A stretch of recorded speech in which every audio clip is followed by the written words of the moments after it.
நாமம் மகிமைப்படுவதாக. நாளும் தேவனுடைய வார்த்தையை பகிர்ந்து கொடுக்கும்படி தேவன் எனக்கு ஜீவனை கொடுத்திருக்கிறதுக்காக நன்றி செலுத்துகிறேன். கடந்த செய்தியினுடைய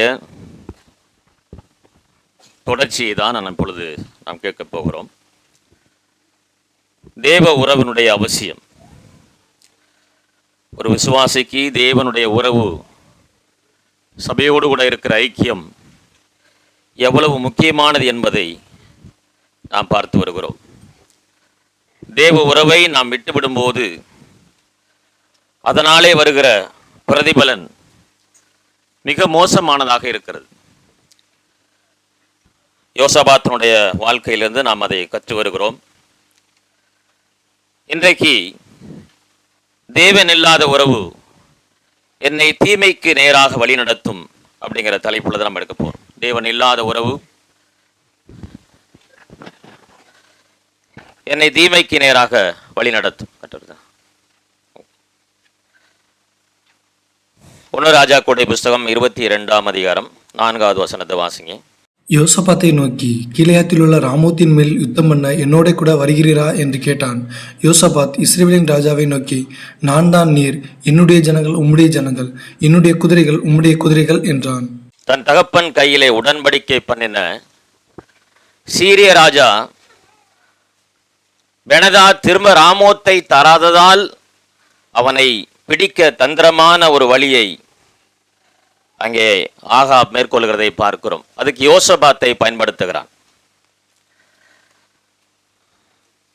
தேவனுடைய பிள்ளைகள் தேவனுடைய உறவை விட்டு எப்போதுமே மீறி போயிடக்கூடாது. அதுதான் நான் கொரிந்தியர்ல அந்த சாப்டர் எடுக்கும்போது சொன்னேன்.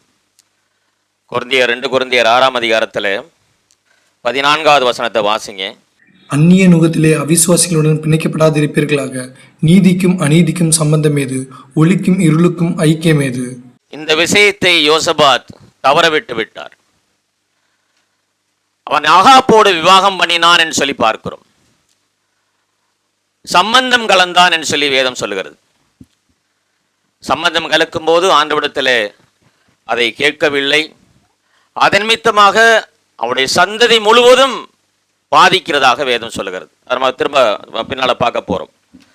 ஆகாப் ஒரு துன்மார்க்கமான ஒரு அரச ஆட்சியை செய்து வருகிறான் இஸ்ரவேலிலே. ஆனால் யோசபாத் ஒரு நீதிமானாக, தேவனுக்கு பயந்தவனாக யூதாவை ஆட்சி செய்து கொண்டு வருகிறான். இப்படிப்பட்ட சூழ்நிலையிலே ஒரு தந்திரமான செயலை செய்து யோசபாத்தை அழைக்கிறதை நாம் பார்க்கிறோம். அந்த செயலுக்கு யோசபாத் இணங்கி போகிறான். நாம் வாசித்த பிரகாரமாக, நீர் தான், நான் தான் நீர், என்னுடைய ஜனங்கள் உம்முடைய ஜனங்கள், என்னுடைய குதிரைகள் உன்னுடைய குதிரைகள் என்று சொல்லுகிறான். கொலைசியர் 2ஆம் அதிகாரத்தில் 4வது வசனத்தை வாசிங்க. ஒருவனும் நய வசனிப்பினாலே உங்களை வஞ்சியாதபடிக்கு இதை சொல்லுகிறேன். ஒருவனும் நய வசனிப்பினாலே உங்களை வஞ்சிக்காதபடிக்கு நீங்கள் எச்சரிக்கையா இருக்க வேண்டியது அவசியம். தேவனுடைய பிள்ளைகளாக இருக்கிற நாம் பல சூழ்நிலைகளிலே வாழ்ந்து கொண்டிருக்கிறோம். இன்றைக்கு மீடியா அதிகமாக நம்முடைய கையிலே புழங்குகிறது. இப்படிப்பட்ட சூழ்நிலை இருக்கிற நீங்கள் மிக ஜாக்கிரதையாக நம்முடைய விசுவாச வாழ்க்கையை மேற்கொண்டு வாழ வேண்டியது அவசியம். அது எவ்வளவு பெரிய மனிதனாக இருந்தாலும், சாத்தான் தந்திரசாலி. அவன் அழகாக மனிதர்களை வீழ்த்தி விடுவதற்கு தந்திரமுள்ளவனாக இருக்கிறான். அதை நம்ம மனசில் வச்சுக்கணும். யோசபாத் கர்த்தருக்கு பயந்து ஆட்சி நடத்துகிற ஒரு மனிதன். ஆனால் அவன் பெண் கொண்ட இடம் அப்படிப்பட்ட இடம் அல்ல. இஸ்ரவேலை ஆளுகின்ற ஆகாப் மிக மோசமான ஒரு ராஜாவாக இருந்து வருகிறான். அவருடைய மனைவி ஏசபேல் மிக மோசமானவளாக இருக்கிறாள். அங்கிருக்கிற ஜனங்கள் பாகாலை சேவிக்கிறவர்களாக இருக்கிறார்கள். கர்த்தரை விட்டு வாழ்கிறார்கள். இந்த சூழ்நிலையிலே ஆகாப் அவனோடு கூட யோசபாத் அவனோடு கூட உடன்படிக்கைக்கு செல்கிறான். எனக்கு அன்பான தேவனுடைய பிள்ளைகளே, நம்முடைய வாழ்க்கை தேவனோடு கூட இருக்கிற உறவிலே சரியா இருக்கணும். அது விவாக முறையாக இருந்தாலும் சரி, அல்லது நம்முடைய விசுவாச வாழ்க்கையாக இருந்தாலும் சரி, தேவனுக்கும் நமக்கும் இருக்கிற உறவு சரியாக இருக்குதா அப்படின்னு. இன்னைக்கு நிறைய அப்படிதான் இருக்குது. பொண்ணு நல்லா இருக்குது, பார்க்க நல்லா இருக்கிறா, பரவாயில்ல கட்டிடுவோம், அப்புறம் பார்த்துக்கலாம். எல்லாவற்றையும் பார்த்துட்டு சபைகிட்ட கொண்டுட்டு வருவோம். அது மோசமான ஒரு சூழ்நிலையை கொண்டு போய் நம்மள்கிட்ட விட்டுரும். எல்லாம் நாமளே எல்லாத்தையும் டிசைட் பண்ணிடுவோம். கடைசியில் பிரச்சனைன்னு வரும்போது சபைகிட்ட எடுத்துட்டு வருவோம். பிரதர் இப்படி ஆகி போச்சு, என்ன செய்யலாம் அப்படின்ட்டு. யோசபாத் அந்த மாதிரி சூழ்நிலைக்கு தான் மாட்டிக்கிடுவார். அவன் மட்டும் இல்லை, அவனுடைய பிள்ளைகள் பாதிக்கப்படுவாங்க, அவனுடைய பிள்ளையின் பிள்ளைகள் பாதிக்கப்படுவாங்க. வரிசையா இருக்கும். காரணம் இந்த ஒரே ஒரு சம்பந்தம் வச்சதுதான். அவர்கள் பேலியாளின் மக்களாய் வாழ்ந்து வருகிறார்கள். ஆகாப் கர்த்தரை விட்டு விலகி விட்டான். அந்த சூழ்நிலையிலே அங்கிருந்து யோசபாத் தன்னுடைய மகனுக்கு பெண்ணெடுக்கிற அந்த விஷயத்தை கர்த்தரை கேட்காதபடிக்கு செய்ததினாலே அவருடைய சந்ததி முழுவதும் அந்த பெண்ணினாலே பாதிக்கப்படுவதை வேதம் சொல்லுது. நம்ம பார்க்க போறோம். இப்போ எபேசியர் 5ஆம் அதிகாரம் 11 வசனத்தை வாசிங்க. கனியற்ற அந்தகார கிரியைகளுக்கு உடன்படாமல் அவைகளை கடிந்து கொள்ளுங்கள். கனியற்ற அந்தகார கிரியைகளுக்கு உடன்படாதிருங்கள் சொல்றார். என்னுடைய வாழ்க்கை எப்போதும் கனி கொடுக்கிறதா இருக்கணும். கனியற்றவைகளுக்கு நான் உடன்படவே கூடாது. இதை செய்யறதுனால நான் தேவனுக்கு பிரயோஜனம் உள்ளவனா இருப்பனா, இந்த காரியத்தை செய்தால் கடவுளுக்கு நான் கனி கொடுக்கிறவனா இருப்பனா, இதை யோசிக்கணும். இன்னைக்கு அது நம்ம நிறைய சபைகள்ல தவற விட்டுருக்காங்க. பெண் பிள்ளைகள் கல்யாண விஷயமா இருந்தாலும் சரி, ஆண் பிள்ளைகளுடைய கல்யாண விஷயமா இருந்தாலும் சரி, அவசரப்பட்டு பிள்ளைங்க விரும்பிருச்சு, பிள்ளைங்க செஞ்சிட்டாங்க, அதனால நம்ம சேர்த்து வச்சிடலாம். இது ரொம்ப ஒரு பாதாளத்துக்கு கொண்டு போய் விட்டுறவங்க வாழ்க்கையை. அப்படிதான் நடக்குது நிறைய இடங்கள். கனி கொடுக்கிற வாழ்க்கை ஒரு விசுவாசி வாழ வேண்டியது அவசியம். பொய்யான உபதேசங்களுக்கு நாம் செவி கொடுத்து வஞ்சிக்கப்பட்டு போகக்கூடாது. தீமோத்தேயு 4ஆம் அதிகாரம் 1ஆம் வசனத்துல, ஆகிலும் ஆவியானவர் வெளிப்படையாய் சொல்லுகிறபடி பிற்காலங்களிலே மனசாட்சியில் சூடுண்ட பொய்யருடைய மாயத்தினாலே சிலர் வஞ்சிக்கிற ஆவிகளுக்கும் பிசாசுகளின் உபதேசங்களுக்கும் செவி கொடுத்து விசுவாசத்தை விட்டு விலகி போவார்கள். ரொம்ப முக்கியமா இருக்கணும், ஜாக்கிரதையா இருக்க வேண்டிய காலகட்டம். பொய்யான உபதேசங்களுக்கு செவி கொடுத்து நாம் வஞ்சிக்கப்பட்டு போகக்கூடாது. எல்லாம் ஒண்ணுதான். அது சிஎஸ்சியா இருந்தான, அது ஆர்சியா இருந்தானா, எல்லாமே ஒண்ணுதான். அப்படிலாம் இல்லை. சத்தியத்திற்காக நிற்கிறவர்களை கடவுள் ஒருபோதும் கைவிடுகிறதே கிடையாது. பொய்யின் ஆவியினாலே வஞ்சிக்கப்பட்டு போகாதபடிக்கு எச்சரிக்கையா இருக்கணும். நான் செய்யற காரியம் கடவுளுடைய திட்டமா, அவருடைய சித்தமா, இதெல்லாம் நம்ம யோசித்து பார்த்துதான் அடியெடுத்து வைக்கணும். இதுல ரொம்ப நம்ம ஜாக்கிரதையா இருக்க வேண்டிய அவசியம். யாக்கோபு 1ஆம் அதிகாரம் 22ஆம் வசனத்தை வாசிங்க. அல்லாமலும் நீங்கள் உங்களை வஞ்சியாதபடிக்கு திருவசனத்தை கேட்கிறவர்களாய் மாத்திரமல்ல, அதன்படி செய்கிறவர்களாயும் இருங்கள். வசனத்துல நல்லா தேறின பையன், ஆனா இந்த விஷயத்துல அவன் விழுந்துட்டான். பிரதர், வசனம் எனக்குள்ளே கிரியை செய்யணும். நான் கேட்கிற வசனம் எனக்குள்ளே கிரியை செய்யணும். அது என்னுடைய பாவத்தை உணர்த்தணும், என்னை கண்டிக்கணும், எல்லா செய்தியும் எனக்கு புரோஜனம் என்று சொல்லணும். அதான் உண்மையான விசுவாசி. இன்னைக்கு சபைக்கு போனேன், இந்த வேத வசனம் என்னை பாதிச்சது, இந்த வசனம் என்னை பாதித்தது, இந்த வசனம் என்னுடைய பாவத்தை உணர்த்தினது, இது இருக்கணும். இது இல்லாம வந்து உட்கார்ந்து சும்மா போறதுல எந்த பிரயோஜனமே கிடையாது. வேத வசனத்தின் மூலமாக தான் பாவத்தை விட்டு விலகி நாம் கர்த்தருக்கு பிரியமா வாழ முடியும். வேத வசனம் இல்லை என்று சொன்னால் இந்த உலகத்தில் அவருக்கு கனி கொடுக்கிற வாழ்க்கையை வாழவே முடியாது. நம்ம தியானத்தில் அதை தான் பார்த்தோம். பேதுருக்கு அவ்வளவு கிருபையை ஆண்டவர் கொடுத்தார். கடைசியில் ஒரு வார்த்தையை சொல்வார், ஆண்டவரே நீ மரித்தாலும் உன்னோட நான் என்ன செய்வேன், மரிப்பேன்னு சொல்வார். ஆனால் பேதுரு கடைசியில் எங்கே போய் நின்னா பார்த்தீங்களா? வேதவசனம் என்னை ஒருபோதும் என்னை காயப்படுத்தணும், என்னை ஒவ்வொரு நாளும் பாதிக்கணும். அது என்னை அப்படி இல்லைன்னா நான் விசுவாச வாழ்க்கை வாழவே முடியாது. என்னை அடிக்கணும், என்னை நொறுக்கணும். யூதா எழுதின புஸ்தகத்திலே 17வது வசனத்திலிருந்து 19 வசனத்தை வாசிங்க. நீங்களோ பிரியமானவர்களே, நம்முடைய கர்த்தராகிய இயேசு கிறிஸ்துவின் அப்போஸ்தலரால் முன் சொல்லப்பட்ட வார்த்தைகளை நினைவு கூறுங்கள். கடைசி காலத்திலே தங்கள் துன்மார்க்கமான இச்சைகளின்படி நடக்கிற பரியாசக்காரர் தோன்றுவார்கள் என்று உங்களுக்கு சொன்னார்களே. இவர்கள் பிரிந்து போகிறவர்களும் ஜென்ம சுபாவத்தாரும் ஆவி இல்லாதவர்களும் ஆமே. எனக்கு அன்பான தேவனுடைய பிள்ளைகளே, கடைசி காலத்தில் இப்படிப்பட்ட சூழ்நிலைக்குள்ளாக விசுவாசி கடந்து போக முடியும். என்னை ஜாக்கிரதையாக நம்முடைய விசுவாச வாழ்க்கையை கட்டி எழுப்புவதற்கு தேவனுடைய கிருபையும் அவருடைய அனுக்கிரகத்தை நாடி இந்த உலகத்தில் வாழ வேண்டியது அவசியம். 2 நாளாகமம் 8வது அதிகாரம் 18வது அதிகாரம் 2வது வசனத்தை வாசிங்க. சில வருஷங்கள் சென்ற பின்பு சமாரியாவில் இருக்கிற ஆகாபிடத்துக்கு போனான். அப்பொழுது ஆகாப் அவனுக்கும் அவனோடு இருக்கிற ஜனத்திற்கும் அநேகம் ஆடு மாடுகளை அடிப்பித்து கீலேயாத்தில் உள்ள ராமோத்திற்கு வரும்படி அவனை ஏவினான். ரொம்ப முக்கியமான ஒரு காலகட்டம் இது. சில வருஷம் சென்ற பின்பு தன்னுடைய மகனுக்கு ஆகாப்புடைய பிள்ளையை எடுத்து திருமணம் செய்து கொஞ்ச நாள் கழிச்சு ஆகாப்பை பார்ப்பதற்காக போகிறான். ஆகாப்புடைய நிலைமை இப்ப எப்படி இருக்குன்னு அவனுக்கு தெரியும். ஆகாப் எவ்வளவு மோசமான சூழ்நிலையிலே ராஜா ஆட்சி செய்து வருகிறான் இஸ்ரவேலுன்னு தெரியும். ஆகாப்புடைய மனைவி எவ்வளவு மோசமானங்கிறது யோசபாத்துக்கு தெரியும். ஆகாப்பின் கீழ் இருக்கிற இஸ்ரவேல் ஜனங்கள் அனைவரும் தேவனை விட்டு விலகி மோசமான சூழ்நிலைக்கு போய்விட்டாங்கன்னு தெரியும். ஆனால் வேதம் சொல்லுகிறது, மகன் மூலமாக ஏற்பட்ட உறவின் காரணமாக அவன் யோசபாத்தை பார்க்க போகிறான். நம்ம விசுவாசத்தில் இருக்கிறோம். நம்முடைய சொந்தக்காரங்கெல்லாம் அவிசுவாசத்தில் இருப்பாங்க. போகலாம், உறவு இருக்குது. ஆனால் அவர்களோடு கூட சம்பந்தம் கலக்கக்கூடாது. அதான் முக்கியம். அவர்களுடைய ஆராதனையிலே, அவர்கள் செய்கிற செயல்பாடுகளே நாமும் உள்ள புகுந்துக்கிட்டு அப்புறம் விசுவாசின்னு சொல்றதுல என்ன பிரயோஜனம்? இங்கே யோசபாத்துக்கு அப்படிப்பட்ட சூழ்நிலை ஏற்படும். சாத்தான் மிகப்பெரிய தந்திரசாலி. அவன் எப்ப நம்மை விலை செய்வான் என்று தினந்தோறும் பார்த்து கொண்டே இருக்கிறான். எப்ப இவன் விழுவான், அதான் அவனுடைய நோக்கமாகவே இருக்குது. இந்த கலாத்தியர் நிருபத்தை நைட்டு நாங்கள் எங்கள் வீட்டில் தியானித்தோம். கலாத்தியருக்கு எழுதுங்க. கலாத்தியர் 5ஆம் அதிகாரத்தில் 16லேருந்து 18 வரலையும் வாசிங்க.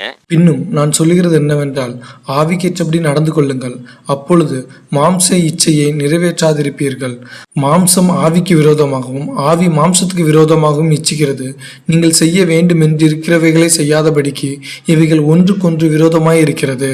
ஆவியினால் நடத்தப்படுவீர்களானால் நீங்கள் நியாய பிரமாணத்திற்கு கீழ்ப்பட்டவர்கள் அல்ல. போதும்.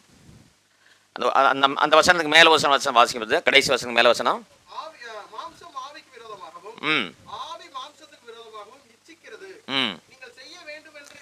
நீங்கள் செய்ய வேண்டும் என்று இருக்கிறவைகளை செய்யாதபடிக்கு விரோதமாக இருக்காது.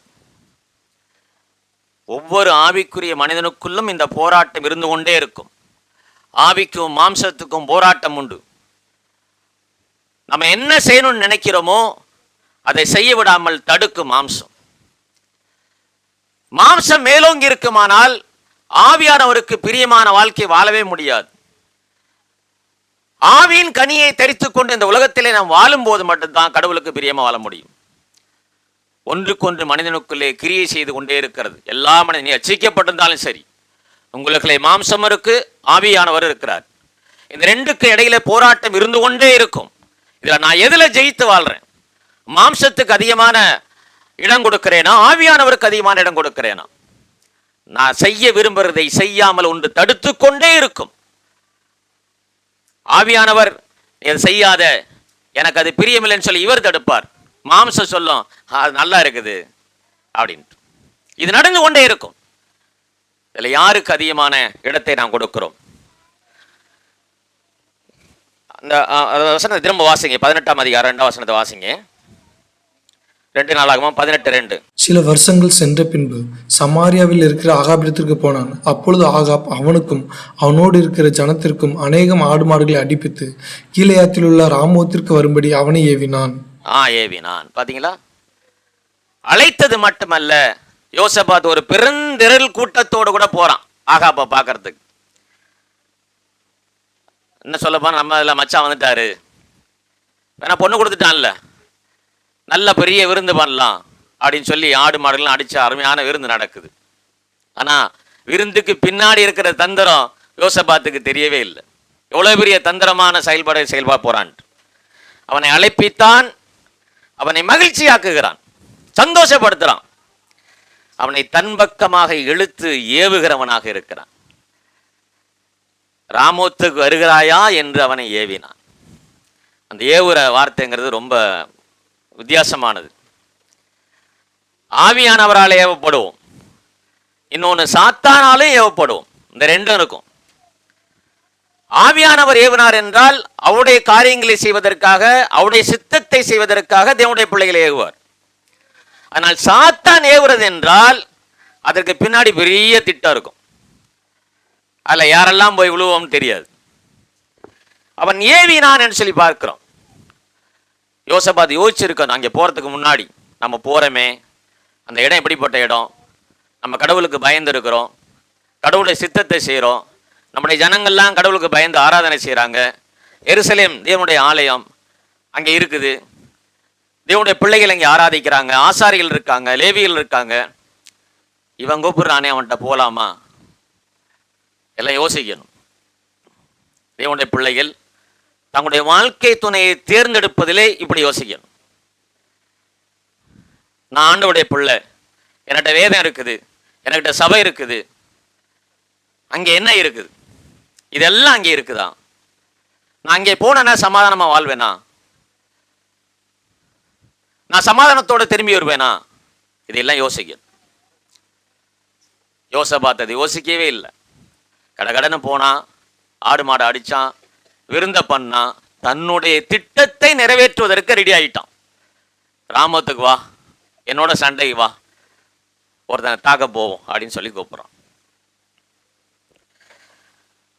எனக்கு அன்பானதையுடைய பிள்ளைகளே, ஆதியாகமம் 3ஆம் அதிகாரத்தில் 5ஆம் வசனத்தில் சாத்தான் இப்படி தான் கூப்பிட்டான்.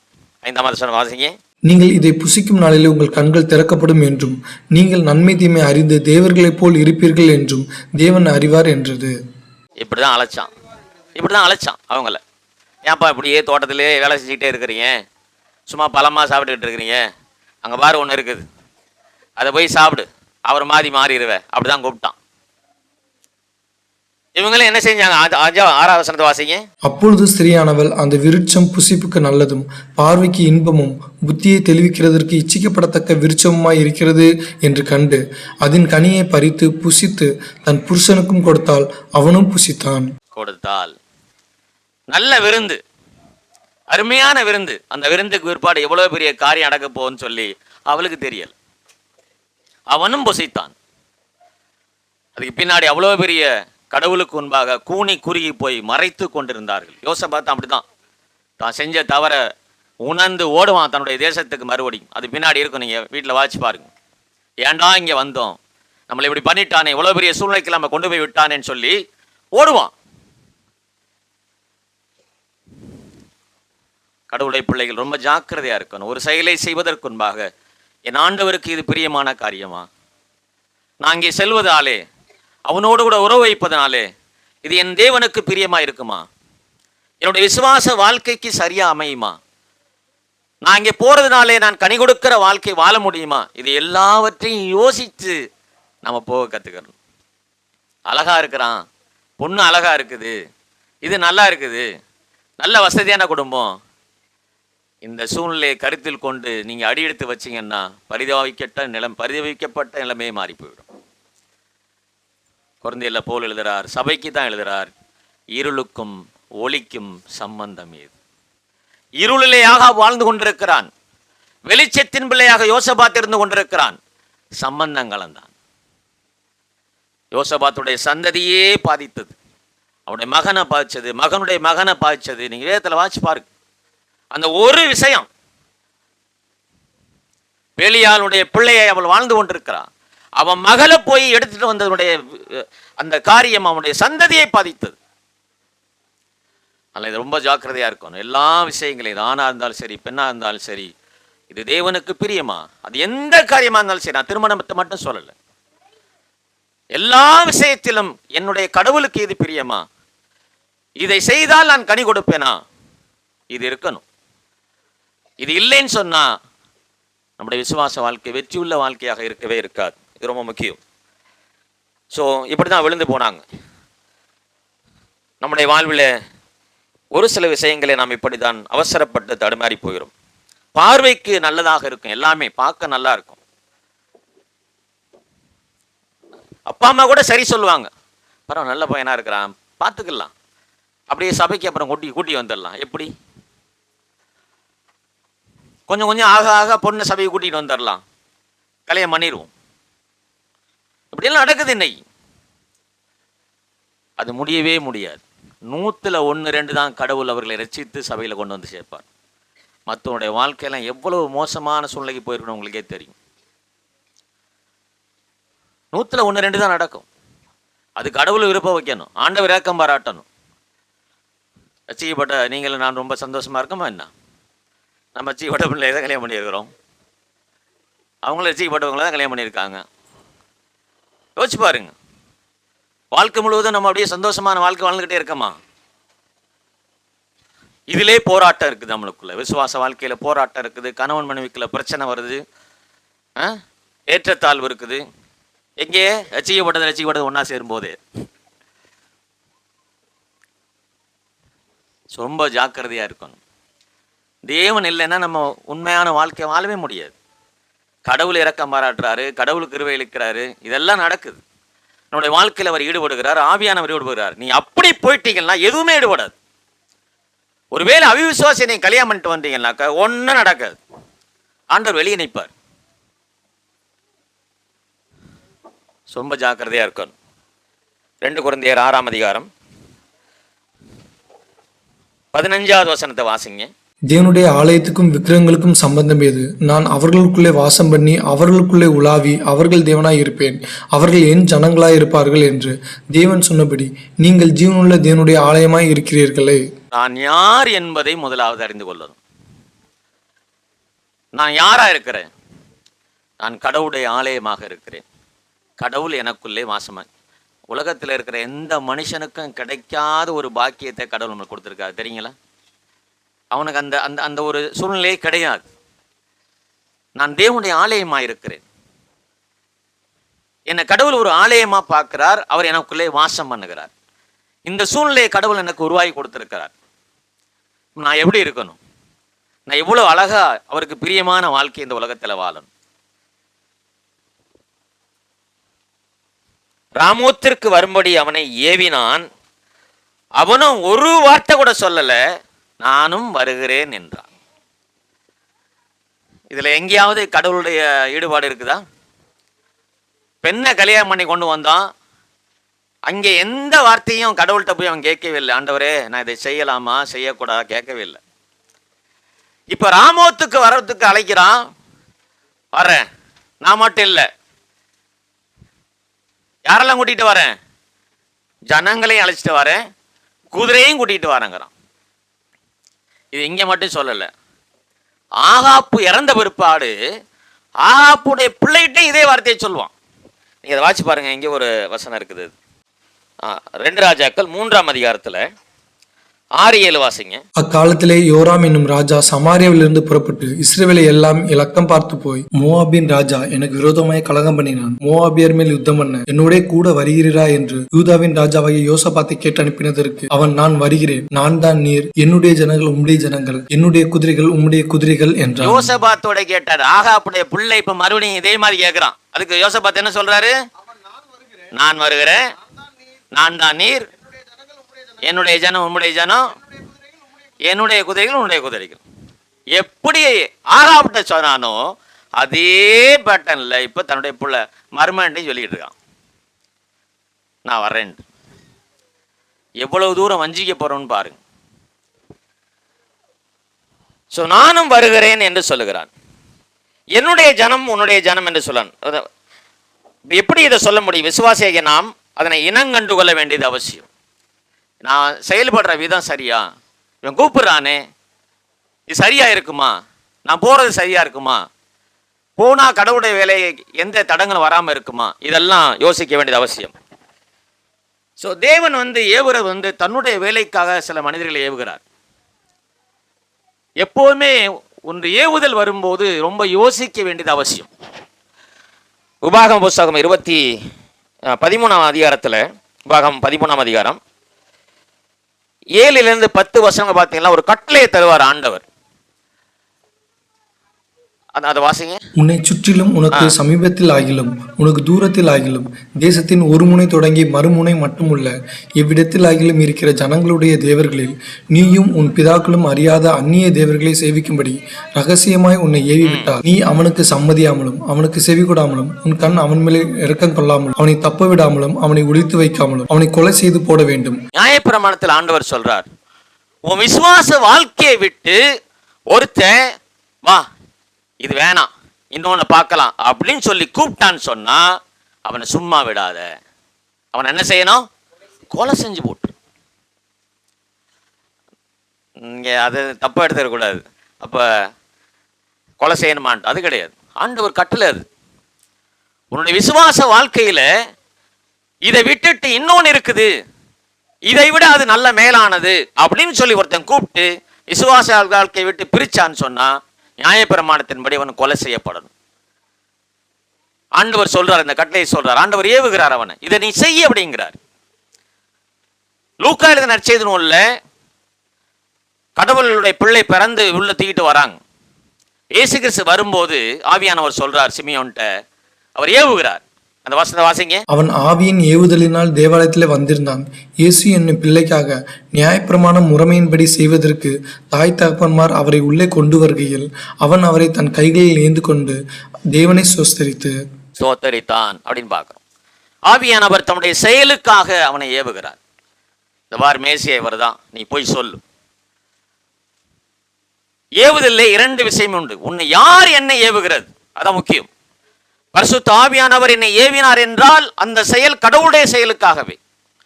அதே வேளையிலே இந்த உலகத்தின் அதிபதியை சாத்தான் ஏவுவான் என்றால் அது எவ்வளவு பெரிய மோசமான சூழ்நிலை கொண்டு விடும். இன்னொரு கூட வாசிங்க, எஸ்ராவுடைய புத்தகத்தில் 1ஆம் அதிகாரத்தில், எஸ்ரா 1ஆம் அதிகாரத்தில் 1ஆம் வசனத்தை வாசிக்கும். எரேமியாவின் வாயினாலே கர்த்தர் சொன்ன வார்த்தை நிறைவேறும்படி பெர்சியாவின் ராஜாவாகிய கோரேசுடைய 1ஆம் வருஷத்திலே கர்த்தர் பெர்சியாவின் ராஜாவாகிய கோரேசின் ஆவியை ஏவினதினாலே தேவாலயத்தை கட்டுவதற்கு தேவையான அத்தனை பொருளை நீ கொடுக்கணும்னு சொல்லி ஏவுறார். அப்ப தேவன் தம்முடைய செயலுக்காக, தம்முடைய திட்டத்திற்காக, தம்முடைய சித்தத்தை செய்வதற்காக சில பிள்ளைகளை ஏவுகிறார். ஏவுதலிலே நாம் இனம் கொண்டு வெல்ல வேண்டியது அவசியம். பார்த்தவனே பரவாயில்ல போயிடலாம், கடவுள்கிட்ட உட்காரணும். ஆவியானவர் சொல்றார், போன்னு சொன்னாதான் போகணும், இல்லைன்னா போகக்கூடாது. நீங்க நிறைய பேர் ஊழியத்துக்கு ஒப்பு கொடுத்துட்டு அப்படிதான் இருக்கிறாங்க. நம்முடைய சுயத்தினாலே ஆண்டவரே நான் ஊழியம் செய்யணும் ஆண்டவரே அப்படின்னு சொல்லி ஒப்பு கொடுத்துருவாங்க. ஆண்டவர் போய் சொல்லவே மாட்டார், ஆனா போய் உட்காந்துருவாங்க ஒரு நல்ல இடத்த. ஊழியம் செய்யவே முடியாது அந்த இடத்துல. இப்ப கடவுள் என்னை பயன்படுத்தணும். தேவ சமூகத்திலே உட்கார்ந்து யோசிக்கணும், ஆண்டவரே நான் போகட்டுமா, இப்படி ஒரு சூழ்நிலை வந்திருக்குது, நான் போகலாமா வேண்டாமா கேட்கணும்.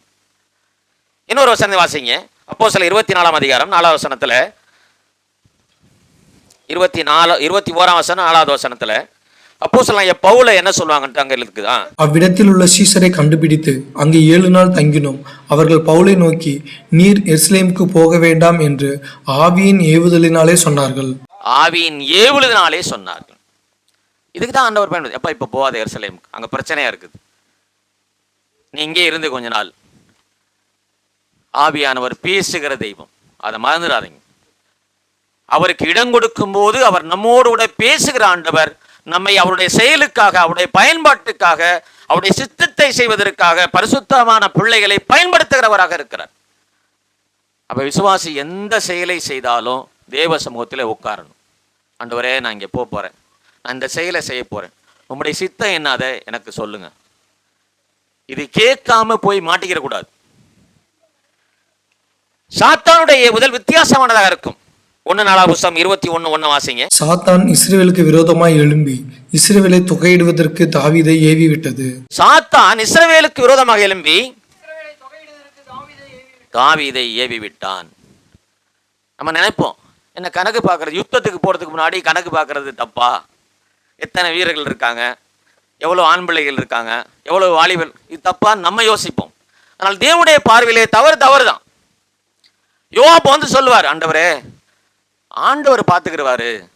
ஒரு தளபதி வந்து சொல்றான் தாவீது கிட்ட, ஆண்டவர் பார்த்துருவாரு, அது எவ்வளவு இருந்தாலும் அவரு சமாளிச்சுருவார், நீங்க ஏன் போய் இதுல சிரமப்படுறீங்கன்ட்டு. அதுல ஒரு வசனம் இருக்கு, 4ஆம் வசனத்தை வாசிங்களேன். யோவாப் அப்படி சொல்லியும் ராஜாவின் வார்த்தை மேலிட்டபடியினால் யோவாப் புறப்பட்டு இஸ்ரவேல் எங்கும் சுற்றித் திரிந்து எருசலேமுக்கு வந்தான். ராஜாவுடைய வார்த்தை மேலிட்டது. யோவாப்ப அவன் சேட்டையே பண்ணல. யோவாப் தடுக்கிறான், நான் சொல்றதை நீ செய், ராஜா சொல்லிட்டார். அதனாலே வந்த பலன் மிக கொடுமையானது. அந்த அந்த வசனத்தை வாசிங்க. ஆகையால் கர்த்தர் இஸ்ரவேலிலே கொள்ளை நோயை வரப்பண்ணினார், அதனால் இஸ்ரவேலில் 70,000 பேர் மடிந்தார்கள். தாவீது செய்த ஒரே தவறு, சாத்தானாலே அவன் ஏவப்பட்டான். ஏவப்பட்டு தன்னுடைய தளபதியுடைய பேச்சையும் கேட்காமல் அது செய்ததுனாலே அநியாயமா 70,000 பேர் செத்தாங்க. அப்ப என்னை ஏவுறது யார்? என்னை வழி நடத்துகிறவர் யார்? என்னை பயன்படுத்துகிறவர் யார்? இதை நான் தேவனுடைய சமூகத்தில் உட்கார்ந்து யோசிக்காம அவற்றை கேட்காம எந்த செயலுமே செய்யக்கூடாது. தாவீது மிகப்பெரிய மனுஷன், கடவுள் அவனோடு கூட இருந்தார், எல்லா செயலிலும் தேவன் அவனோடு கூட ஈடுபட்டார். ஆனா பாருங்க, ஒரு சின்ன விஷயம்தான், ஒரு சின்ன விஷயம்தான், அது ஏவுனது யாருன்னு சொல்லி அவனுக்கு தெரியல. இன்னொரு விஷயத்தை கூட பார்க்கலாம். 2 நாளாகமம் புஸ்தகம் 21ஆம் அதிகாரம் 11வது வசனத்தை வாசிங்க. 2 நாளாகமம் 21:11. அவன் யூதாவுடைய மலைகளின் மேல் மேடைகளை உண்டாக்கி எருசலேமின் குடிகளை சோரம் போக பண்ணி யூதாவையும் அதற்கு ஏவி விட்டான். யூதாவையும் ஏவி விட்டான். ஜனங்களை சோரம் போக செய்கிறவன் சாத்தான், அதை மறந்துடாதீங்க. அவனை மட்டுமல்ல, இருக்கிறவர்களை சேர்த்து அவன் யூதாவையும் சேர்த்து சோரம் போக பண்ணினான். அவனுடைய தந்திரங்களை தெரியாமல் புரியாமல் இந்த உலகத்திலே நாம் விசுவாசியாக வாழவே கூடாது, வாழவே முடியாது. முதல்ல சாத்தானுடைய தந்திரத்தில் புரிஞ்சுக்கணும், அவன் எப்படி செயல்படாங்கிறத தெரிஞ்சுக்கணும். வேதம் அவளுக்கு கொடுத்துருக்கு, அவன் எந்த மாதிரி செயல்படுவான், எப்படி வருவான், எப்படி விசுவாசிகளை தாக்குவான். நீங்க எங்கேயும் போய் ஆலோசனை கேட்க வேண்டிய அவசியம் இல்லை, வேதம் சொல்லி இருக்குது.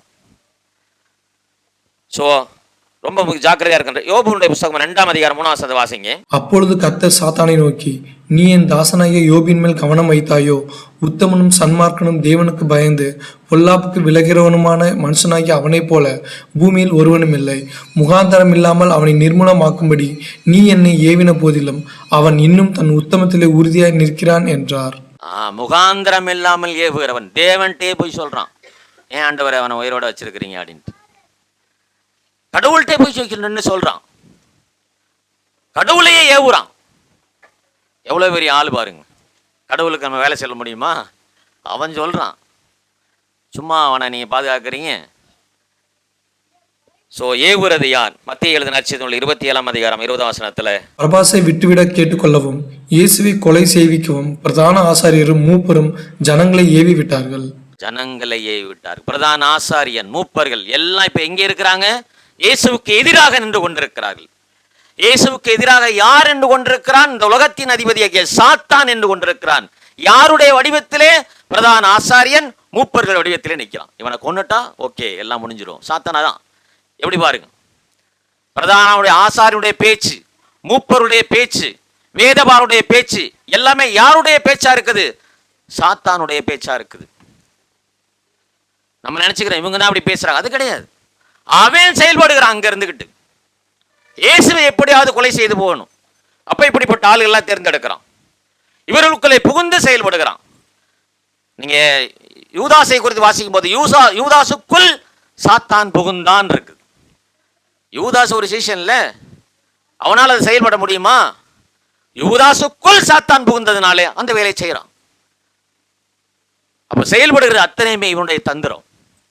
அப்ப ரொம்ப ஜாக்கிரதையா இந்த உலகத்தில் வாழ கத்துக்கணும். யாருடைய தந்திரத்தினாலே இந்த வேலையை நான் செய்யறேன்? ஆண்டவரே நீர் இருக்கிறீரா? உம்முடைய ஆவி எனக்குள்ளே செயல்படுகிறதா? இந்த யோசனை நமக்குள்ளே இருந்து கொண்டே இருக்கணும். அப்ப என்னை ஏவுறது யார் என்பதை நாம் அறிந்து கொண்டு அதை செயல்பட வேண்டியது அவசியம். ஆகாப் இருளின் கிரியைகளை செய்கிறவன், அவன் அந்தகாரத்தின் புத்திரன் என்பதை யோசபாத் அறியாதிருந்தான் சொல்லி வேதம் சொல்கிறது. அவன் அறியாதிருந்தான். நான் தான் அந்த வசனத்தை வாசிங்களே, 22.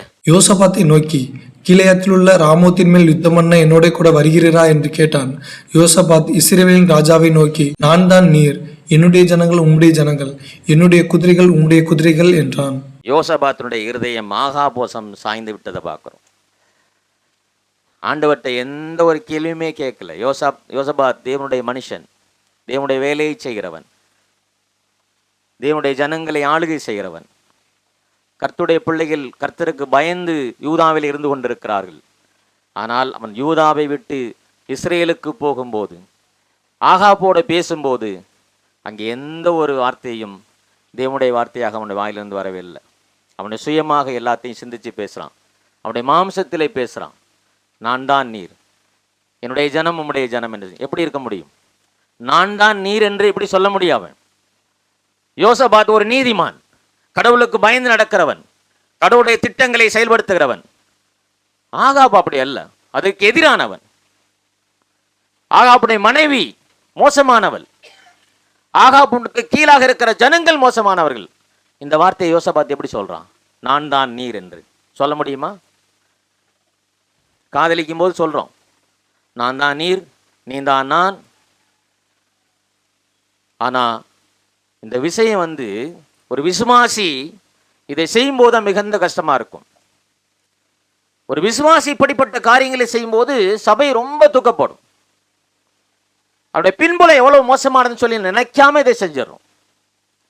நம்முடைய குடும்பம், நம்முடைய சபை எல்லாமே இதனால பாதிக்கப்படுங்கிறத நம்ம நினைக்காம செஞ்சிடறோம். யோசபாத் தான் செஞ்சார். நான் தான் நீருங்கிறார். எப்படி சொல்ல முடியும்? இவருக்கு ஏணி வச்ச கூட எட்டாது. அந்த அளவுக்கு யூதாவை அழகா வழி நடத்துகிற ஒரு மனுஷன், அதுக்கு ஆப்போசிட்டா வழி நடத்துகிற ஒரு மனுஷன். ஆனா வார்த்தையை பாருங்க, நான் தான் நீர் தான், என்னுடைய ஜனங்கள் உம்முடைய ஜனங்கள் சொல்றார். எப்படி இருக்க முடியும்? இந்த ஜனங்கள்லாம் தேவனுக்கு பயந்து நடக்கிறவர்கள். யோசபாத்தை குறித்து நீங்க இந்த வசனத்தில் வாசிங்க. 2 நாளாகமம் 17ஆம் அதிகாரத்தை எடுத்துக்கங்க. 2 நாளாகமம் 17ஆம் அதிகாரம் 6வது வசனத்தை வாசிங்க. கர்த்தருடைய வழிகளில் அவன் இருதயம் உற்சாகம் கொண்டது, அவன் மேடைகளையும் விக்கிர தோப்புகளையும் யூதாவை விட்டு அகற்றினான். நான் சிம்பிளா சொல்றேன். பிரபுக்களை நியமிக்கிறார், ஆசாரிகள் நியமிக்கிறார், லேவியர்களை நியமிக்கிறார். எதுக்கு? அதுக்கு அடுத்த வசனத்தை வாசிங்களே. இவர்கள் யூதாவிலே உபதேசித்து கர்த்தருடைய வேத புஸ்தகத்தை வைத்துக்கொண்டு திரிந்து. பாத்தீங்களா இது எப்படி இருக்கு? இந்த பட்டணம் எப்படி இருக்குது? யோசபாத்துடைய கீழே இருக்கிற ஜனங்கள் எப்படி இருக்கிறாங்க? அவங்களுடைய வரிசைக்கிரமம் எவ்வளவு அழகா இருக்குது. பிரபுக்கள் நியமிக்கிறார் ஜனங்களை பார்க்கறதுக்கு, ஆசாரிகளை லேவியர்கள் நியமிக்கிறாரு. வேத புஸ்தகத்தை கையில் எடுத்தீங்க, பட்டணம் பூரா போங்க, வேதத்தை எல்லாருக்கும் கற்றுக் கொடுங்க. இப்படி வளருது யூதா. ஆனா இஸ்ரவேல் அப்படி கிடையாது. ஜனங்கள் கர்த்தரை விட்டு விலகி பாகால்களை சேவிக்கிற ஜனங்களாக மாறிவிட்டு. எப்படி சொல்ல முடியும் யோசபாத் நீதான் நான், என்னுடைய ஜனங்கள் உம்முடைய ஜனங்கள் சொன்னார். என்னுடைய குதிரைகள் உன்னுடைய குதிரைகள் சொல்றார். ஏணி வச்சா கூட எட்டாது. அந்த அளவுக்கு யோசபாத்தினுடைய தகுதி இருக்குது. கடவுள் அப்படி நடத்துறார் யோசபாத்தை. அதே யோசபாத் தான் இந்த வார்த்தையை சொல்றார். சாத்தான் அவனை ஏவினான், அவனுக்குள்ளே புகுந்தான். ரொம்ப ஜாக்கிரதையா அந்த உலகத்திலே வாழ வேண்டியது அவசியம். கிட்டத்தட்ட ஆகாபடத்தில் 400 பொய் தீர்க்கதரிசிகள் இருந்தார்கள். 400 பொய் தீர்க்கதரிசிகள். இங்கே பட்டணந்தோறும் வேத புஸ்தகத்தை வைத்து அவர்களுக்கு பாடம் எடுக்கப்படுகிறது. ஆனால் இஸ்ரவேலிலே 400 பொய் தீர்க்கதரிசிகளுக்கு சாப்பாடு போட்டுக்கிட்டு இருக்கிறாங்க. நாபோத்தை வஞ்சனையாக அங்கே வஞ்சித்து ஆகாப்புடைய மனைவி எடுத்து கொண்டு போய் தன்னுடைய கணவனிடத்திலே கொடுக்கிறான். இவ்வளவு பெரிய மோசமான செயல்பாடு நிறைந்த ஒரு பட்டணத்துக்கு அவன் கடந்து போறான். இதுல கர்த்தருடைய செயல்பாடு இல்லை. தன்னுடைய பிள்ளைக்கு திருமணம் பண்றான், கர்த்தருடைய செயல்பாடு இல்லை. ஆகா கூப்பிட்றான்னு சொல்லி அங்கேருந்து வர்றான், விருந்து வைக்கிறான், வா போருக்கு போகலான்னு சொல்றான். எந்த ஒரு கர்த்தருடைய செயல்பாடு அங்கே இல்லை. கர்த்தரை தேடலை. நீ யோசபாத்தை குறித்து வாசிக்கும் போது அவனுக்கு ஒரு உத்தம் வரும்போது ஜனங்கள் எல்லாம் தேவனுடைய சமூகத்திலே போய் முறையிட்டு உபவாசம் பண்ணி ரெட்டுடுத்தி நின்னதெல்லாம் பார்க்கிறோம். ஆனா ஆகாப்போட சேர்ந்த பிற்பாடு அவன் கர்த்தரை தேடல, கர்த்தர் நோக்கி பார்க்கல. சும்மா சொல்லுவான் ஒரு இடத்துல பாத்தீங்கன்னாக்க, தீர்க்கதரிசிலாம் கொண்டு வந்து நிப்பாட்டும் போது கர்த்தருடைய தீர்க்கதரிசி ஒருத்தன் கூட இல்லை. யாராவது இருக்காங்களா மீதி? இந்த ஒரே ஒரு மனுஷன் இருக்கிறான். உண்மையிலே அதை அவன் செஞ்சிருந்தான்னா அவர் அப்படியே ஓப்பனா சொல்றது. அந்த வசனத்தை எடுத்துங்க. 22ஆம் அதிகாரத்தில் நீ போருக்கு போனா என்ன நடக்குன்னு சொல்வார்ல, அதை வாசிங்க. அப்பொழுது அவன், இஸ்ரவேலர் எல்லாரும் மேய்ப்பன் இல்லாத ஆடுகளைப் போல மலைகளில் சிதறப்பட்டதை கண்டேன். அப்பொழுது கர்த்தர், இவர்களுக்கு எஜமான் இல்லை, அவரவர் தம் தம் வீட்டிற்கு சமானத்தோடு திரும்ப கடவர்கள் என்றார் என்று சொன்னான். பாத்தீங்களா, ஒரு மெய்யான தீர்க்கதரிசியை யோசபாத் அழைக்கிறான். வரப்போகிற போர்ல நடக்க போகிற சம்பவத்தை அப்படியே வெளிப்படையா சொல்றான். எப்பா இங்கே போனீன்னா உன் உயிருக்கு ஆபத்து, நீ போகாத, ஆடுகள்லாம் சிதறடிக்கப்படும், ஒழுங்கா மரியாதை ஓடி போயிருன்னு சொல்றான். ஆனா இது சொல்லியும் யோசபாத்து அதுக்கு கீழ்ப்படிஞ்சானா இல்லை. அவனோட சேர்ந்து யுத்தத்துக்கு போனான். அவனோட சேர்ந்து போனான். கர்த்தருடைய தீர்க்கதரிசி இருக்கிறானா இல்லையா என்று சொல்லி விசாரிக்கிற ஒரு மனுஷன் விசாரிச்சான். கர்த்தருடைய தீர்க்கதரிசி வந்தாச்சு சொன்னா, அந்த சொன்ன வார்த்தைக்கு யோசபாத் கீழ்ப்படியவே இல்லை. அவன் ஆகாப்போடு சேர்ந்து ராமாவுக்கு படையெடுத்து போறான். எவ்வளவு பெரிய சூழ்ச்சி நடந்து தெரியுங்களா? போகும்போதே நம்மால் சொல்வார், ஆகாப் சொல்வாரு, நீ ராஜ உடையை தரித்துக்கொள். ரெண்டு பேருமே கிங்கு தான். நீ ராஜ உடையை தரித்துக்கொள், நான் வேஷம் மாறி வருகிறேன்னு சொல்லுவான். யோசபாத் ராஜ உடையை தரித்து எப்படி என்ன தந்திரம் பாருங்க.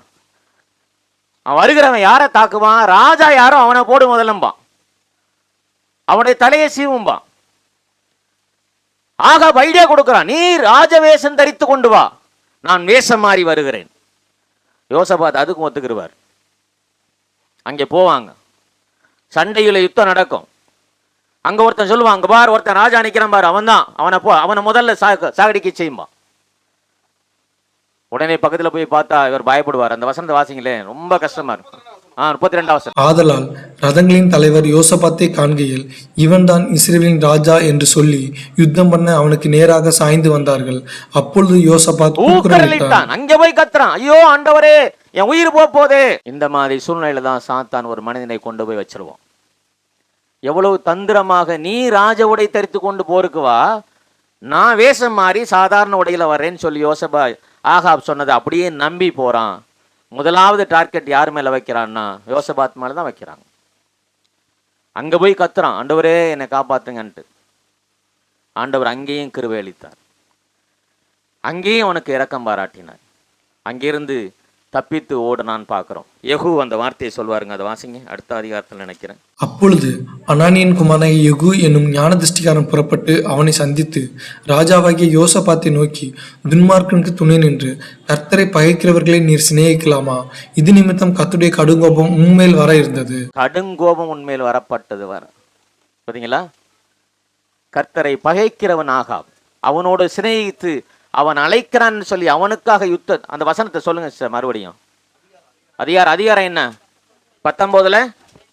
19:2 வாசிங்க, கொஞ்சம் சத்தமா வாசிங்க. அப்பொழுது அனானியின் குமாரனாகிய யெகூ என்னும் ஞான திருஷ்டிக்காரன் புறப்பட்டு அவனை சந்தித்து ராஜாவாகிய யோசபாத்தை நோக்கி, துன்மார்க்கனுக்கு துணை நின்று கர்த்தரை பகைக்கிறவர்களை நீர் சிநேகிக்கலாமா? இது நிமித்தம் கர்த்தருடைய கடுங்கோபம் உண்மையில் வர இருந்தது. பார்த்தீங்களா? எந்த வேலையை செய்தாலும் எதை செய்தாலும் தேவனுடைய பிள்ளையை தேவ சமூகத்தில் வந்து அமர்ந்து, ஆண்டவரே நான் செய்யலாமா, நான் இங்கே போகலாமா, இந்த வேலையை செய்யலாமா, தேவனோடு கூட இருக்க உறவை நீங்கள் முறித்து கொண்டு ஒரு செயலை செய்யும் போது யோசபாத்தை போல தடுமாறி போய் நிற்போம். ஒரு ராஜா, பேலியாளின் மகனாக வாழ்கிற ஒரு ராஜாவுடைய நம்பி போனனுடைய நிமித்தம் யெகூ கண்டிக்கிறார். துன்மார்க்கனுக்கு நீ துணை போகலாமா என்று சொல்கிறார். நீ எவ்வளவு பெரிய மனுஷன், நீ கர்த்தருக்கு பயந்து தேசத்தை ஆளுகிற ஒரு மனிதன், நீ அங்கே போன, உயிர் போக தெரிஞ்சு கர்த்தர் காப்பாற்றினார். அங்கே எனக்கு அன்பான தேவனுடைய பிள்ளைகளே, தேவ உறவு ரொம்ப முக்கியம். சபையோடு கூட இருக்கிற உறவு முக்கியம். தேவனுடைய மனிதர்களோடு கூட இருக்கிற உறவு முக்கியம். இந்த உறவை முறித்து கொண்டு நாம் செயல்படும் போது நாம் தேவனுடைய பார்வையில் மிகுந்த கோபத்துக்குள்ளாவனாக மாறி போய்விடுவோம். எனவே கடவுளுடைய சமூகத்திலே நம்மை நாமே ஒப்புக் கொடுக்க வேண்டியது அவசியம். தேவன் இல்லாத உறவு என்னை தீமைக்கு நேராக வழி நடத்திவிடும். யோசபாத் தான் செஞ்சார். ஒரு விஷயத்தை செய்வதற்கு முன்பாக தேவ சமூகத்தில் உட்காரணும். ஆண்டவரே நான் இதை செய்ய போகிறேன், நான் இதை பண்ண போகிறேன், இது உமக்கு சுத்தமா, எனக்கு வெளிப்படுத்துங்க, நீர் என்னோட பேசுங்க, நான் இந்த காரியத்தை செய்ய போகிறேன், என்னோட பேசுங்க, இதை செய்யணும். உண்மையாகவே கடவுள் உங்களுக்குள்ளே வாசம் பண்ணுவாரானால் அவர் உங்களோட பேசுகிற ஆண்டவராக இருக்கிறார். பரிசுத்த ஆவியானவர் பேசுகிறவர். வேதத்தில் நிறைய வேத வசனங்களை பார்த்தோம். அவர் ஏவினார், அவர் பேசினார், நீ இதை செய் என்று சொன்னார். உங்களுக்கும் எனக்கும் அதே ஆவியானவர் கொடுக்கப்பட்டிருக்கிறார். நம்முடைய செயல்பாடுகள் கர்த்தருக்கு பிரியமானதாக இருக்கிறதா? நாம் கடி கொடுக்கிறவர்களாக இருக்கிறோமா? தெய்வ சமூகத்தில் மேம்பு கொடுக்கலாம். ஆண்டவரே, யோசபாத்தை போல ஒரு நல்ல நீதிமானாக இருந்தும் தேவனுடைய சமூகத்திலே அவன் நிற்காதபடிக்கு, ஒரு பேலியாளின் மகன் அழைக்கிறான் என்று சொல்லி கர்த்தருடைய சமூகத்திலே தேடாதபடிக்கு போனதுனாலே அவனுக்கு வந்த பெரிய பிரச்சனை, அவனுடைய உயிர் போக முடியும் சூழ்நிலைக்கு மாறப்போனான். துன்மார்க்கு துணை நின்றான் என்று சொல்லி வேதம் சொல்கிறது. எனவே நாம் செய்யக்கூடிய ஒவ்வொரு செயலும் கர்த்தருக்கு பிரியமானதாக இருக்கிறதா? தெய்வ சமூகத்தில் நம்ம கொடுக்கலாம். கர்த்தருடைய ஆவியானவர் நம்மோடு கூட பேசுகிறவராக இருக்கிறார், நம்மை ஏவுகிறவராக இருக்கிறார், அவருடைய சித்தத்தை செய்வதற்கு நம்மை பயன்படுத்துகிற ஆண்டவராக இருக்கிறார். எனவே அவருடைய சமூகத்தில் ஒப்பு கொடுத்து தேவனுடைய செயலை நாம் செய்வோம். தொடர்ந்து தேவனுடைய நாமம் மகிமைப்படுவதாக நாம் ஜெபிக்கலாம். எங்களுடைய நேசிக்கிற நல்ல பிதாவே, இந்த வேலைக்காக நன்றியோடு உம்மை துதிக்கிறோம். தேவ சமூகத்தில் எங்களை தாழ்த்தி ஒப்பு கொடுக்கிறோம். ஆண்டவரே, இந்த உலகத்திலே நாங்கள் ஒரு காலத்திலே அந்தகார இருளிலே வாழ்ந்தோம். வெளிச்சத்தின் வழியாக இன்றைய நாளிலே மாற்றப்பட்டிருக்கிறோம். கொரிந்தி சபைக்கு பவுல் எழுதும்போது, விசுவாசி அவிசுவாசியோடு கூட சம்பந்தம் சொல்லக்கூடாது என்று சொல்லி வேதம் சொல்கிறது. இருளின் பிள்ளைகளோடு கூட வெளிச்சத்தின் பிள்ளைகள் எந்த விதத்திலும் சம்பந்தம் சொல்லக்கூடாது என்று சொல்லி எழுதப்பட்டிருக்கிறது.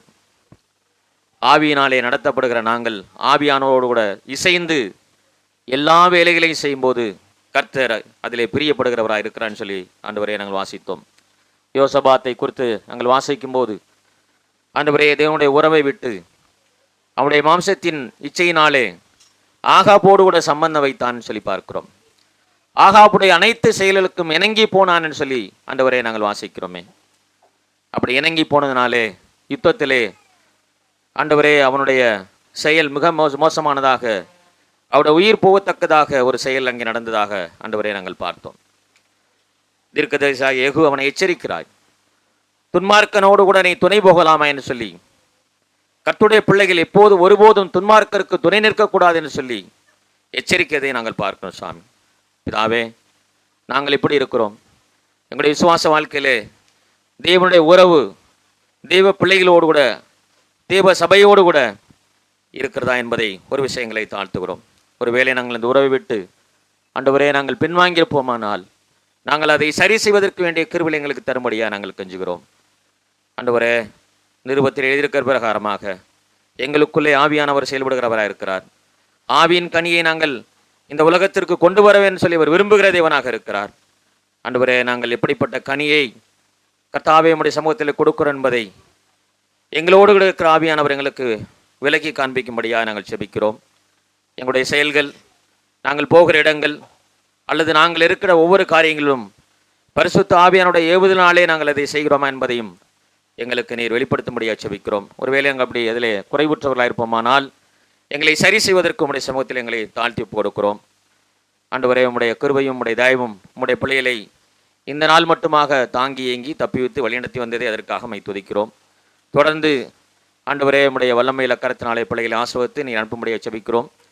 இது வெயிலின் காரணமாக இருக்கிறபடினாலே எந்த ஒரு பிரச்சனை வராதபடிக்கு பிள்ளைகளுக்கு வேண்டிய கிருபையை தந்து ஆண்டவரே நீ ஆசீர்வதித்து வழிநடத்தும்படியாக கர்த்தர் மறுமறைச்செருமை பெருமா இருக்கிற இயேசு கிறிஸ்து நாமத்தை வேண்டுகிறோம். ஜீவனுள்ள பிதாவே, ஆமென்.